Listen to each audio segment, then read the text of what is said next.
నాయకులు కావాలనే రాష్ట్రంలో శాంతి భద్రతల సమస్య సృష్టిస్తున్నారని మండిపడ్డారు మంత్రి కొండపల్లి శ్రీనివాస్. ప్రజలు 11 సీట్లిచ్చినా వైసీపీ నేతల ప్రవర్తన మారట్లేదన్నారు. అల్లూరు జిల్లాలోని గంగవరంలో సుపరిపాలనలో తొలి అడుగు కార్యక్రమంలో పాల్గొన్న మంత్రి ఈ వ్యాఖ్యలు చేశారు. వైసీపీ నేతలు ప్రజలను రెచ్చగొట్టేలా మాట్లాడి తద్వారా రాష్ట్రంలో అలజడులు సృష్టించడానికి పథకాలు పన్నుతున్నారని విమర్శించారు. పద్ధతి మార్చుకోకపోతే ఈసారి సింగిల్ డిజిట్ కి పరిమితమవుతారని సెటైర్స్ వేశారు. ఓటని ఆయుధంతో ప్రజలందరూ కూడా వాళ్ళని తెగకోసి ఈరోజు కూటమి ప్రభుత్వాన్ని ప్రభుత్వంలో తీసుకొచ్చింది. ఈ విషయాన్ని వాళ్ళు మర్చిపోకూడదు. ఈ రోజుకి కూడా అదే ధోరణి అదే ఆలోచనతో ఉన్నారు వాళ్ళు.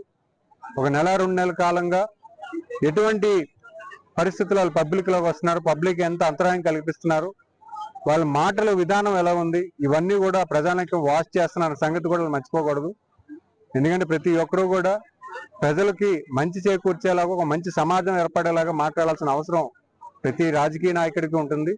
మరి అలాంటి పరిస్థితి అటువంటి అపోజిషన్ ఉన్నటువంటి నాయకులకి ఎందుకు లేదనే సంగతి కూడా నేను ప్రశ్నిస్తూ మరి ఈరోజు ఈ గ్రామంకి రావడం, ఇక్కడ ఉన్నటువంటి ప్రజానికని కలవడం చాలా సంతోషంగా ఉందని తెలియజేస్తున్నాను.